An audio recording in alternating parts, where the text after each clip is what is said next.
तर गिरीश महाजनांच्या माध्यमातून फडणवीसांनी लाठीचार्ज घडवला असा आरोप मनोज जरांगे पाटलांनी केलाय।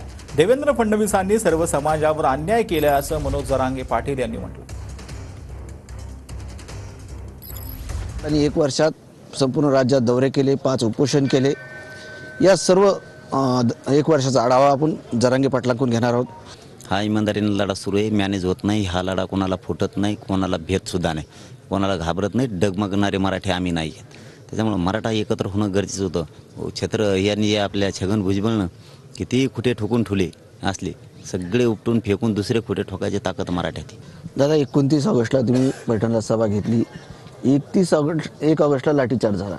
त्याच्या आदल्या दिवशी 31 तारखेलाही उपोषण उठवण्याचा प्रयत्न केला, 1 तारखेला लाठीचार्ज झाला। कोणी केलं सर्व हे? देवेंद्र फडणवीस।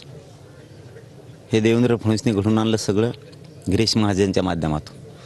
गिरीश महाजनने जालना जिल्ह्यातले काही भाजपचे काही माकडं हाताखाली धरले होते, ते सगळ्यांना माहीत आहेत। त्यांचे नाव एक ना एक दिवस पुढे येणार आहेत सगळ्यांची, कारण त्यांच्यामुळं त्यांच्याच आई बहिणीला मार बसलेला आहे। कधी देशात राज्यात असला हल्ला झाला नसेल इतका क्रूर हल्ला आमच्यावरती त्यांनी केला।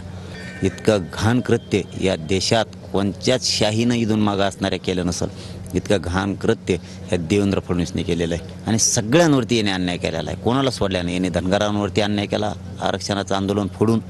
यांनी मुस्लिम असो दलित असो यांच्यावर अन्याय केला, यांनी लिंगायत समाजावर अन्याय केला, यांनी बंजारा समाजावर अन्याय केला।